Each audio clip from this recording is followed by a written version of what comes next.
प्रिय विद्यार्थियों, सुप्रभात।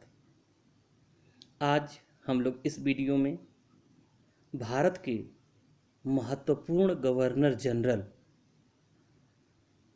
के द्वारा किए गए कार्यों का अध्ययन करेंगे और यहाँ से आपकी महाविद्यालय परीक्षा तथा विभिन्न प्रतियोगी परीक्षाओं में अवश्य ही प्रश्न पूछे जाते हैं। पिछली वीडियो में हम लोगों ने विलियम बेंटिक तक का देखा था। आज के वीडियो में उसके आगे जो गवर्नर जनरल हैं और उनके समय में जो मुख्य कार्य किए गए हैं उनको हम लोग देखेंगे और आप लोग इसे अच्छे तरीके से याद रखना। सर चार्ल्स मेटकाफ, इसका सबसे महत्वपूर्ण कार्य प्रेस को स्वतंत्रता देना था और चार्ल्स मेटकाफ को भारतीय प्रेसों का मुक्तिदाता कहा जाता है। नेक्स्ट है लॉर्ड ऑकलैंड। इसके समय में प्रथम आंग्ल अफगान युद्ध हुआ 1839 से 42 तक।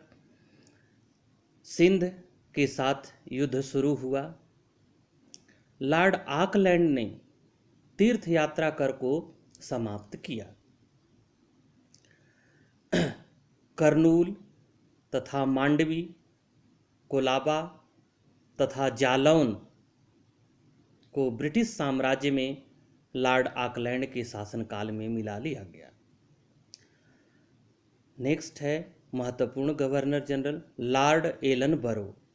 इसका कार्यकाल 1842 से 1844 ईस्वी तक था। इसके समय में सर्वाधिक महत्वपूर्ण कानून बना।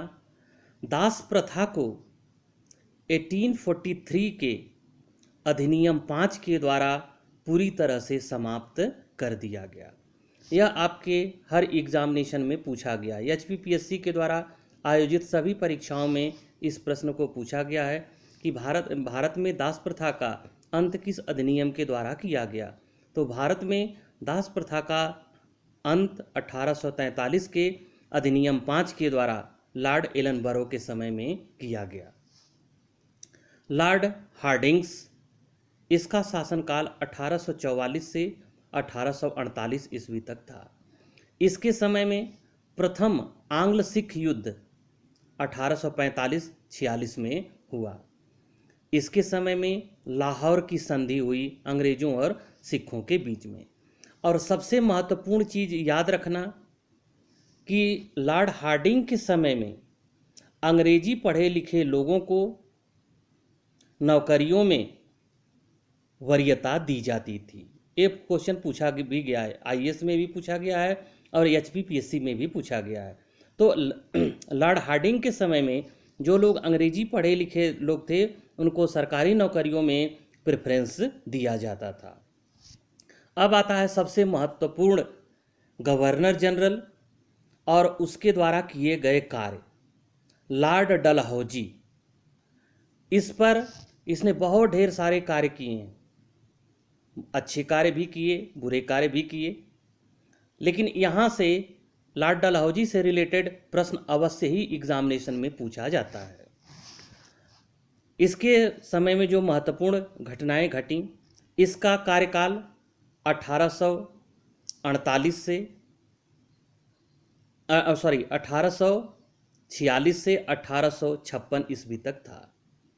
इसके समय में द्वितीय आंग्ल सिख युद्ध हुआ 1848-49 में। इसने राज्य अपहरण की नीति को लागू किया, डॉक्ट्रिन ऑफ लैप्स को 1848 में। डॉक्ट्रिन ऑफ लैप्स के अंतर्गत शामिल किया जाने वाला राज्य, पहला राज्य सतारा था। इसके समय में यानी डलहौजी के समय में कलकत्ता एवं आगरा के बीच में पहली बार बिजली से संचालित तार सेवा की शुरुआत 1853 ईस्वी में हुई। लॉर्ड डलहौजी के समय में 2 पैसे का पहली बार डाक टिकट जारी किया गया। 1854 में डाक यानी पोस्टल कानून बनाया गया।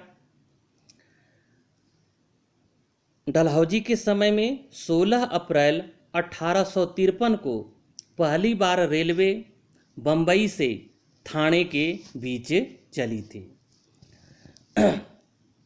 लॉर्ड डलहौजी के समय में अंग्रेजों की ग्रीष्मकालीन राजधानी शिमला को बनाया गया। इसके समय में भारतीय सिविल सेवा के लिए पहली बार प्रतियोगी परीक्षा की शुरुआत हुई। अवध का विलय इसने कुशासन के आधार पर किया, ना कि डॉक्ट्रिन ऑफ लैप्स के आधार पर। लॉर्ड डलहौजी ने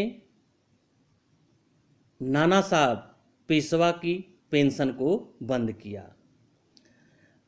इसके समय में 1856 ईस्वी में ईश्वर चंद्र विद्यासागर के प्रयास से विधवा पुनर्विवाह अधिनियम 1856 को लागू किया गया।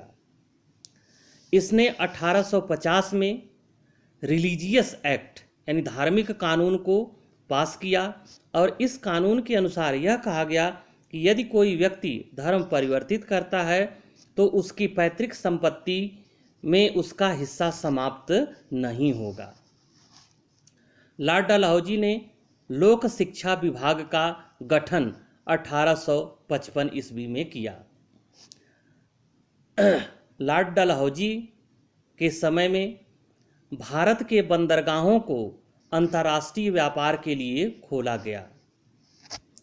बंगाल तोपखाने के मुख्य कार्यालय का कलकत्ता से मेरठ में स्थानांतरण किया गया तथा इस डलहौजी के समय में सेना का मुख्यालय शिमला में स्थापित किया गया। बंगाल के लिए 1853 के एक्ट के द्वारा बंगाल के लिए एक अलग लेफ्टिनेंट गवर्नर की नियुक्ति की गई। डलहौजी के समय में लोक निर्माण विभाग PWD की स्थापना हुई। डलहौजी के समय में गंग नहर का निर्माण कार्य पूरा हुआ। ये थे डलहौजी के संबंध में कुछ महत्वपूर्ण बातें। लॉर्ड कैनिंग के बारे में हम लोग अगली वीडियो में देखेंगे और इसको आप लोग बेटे याद रखना जरूर, और यहाँ से प्रश्न अवश्य पूछा जाता है। Thank you.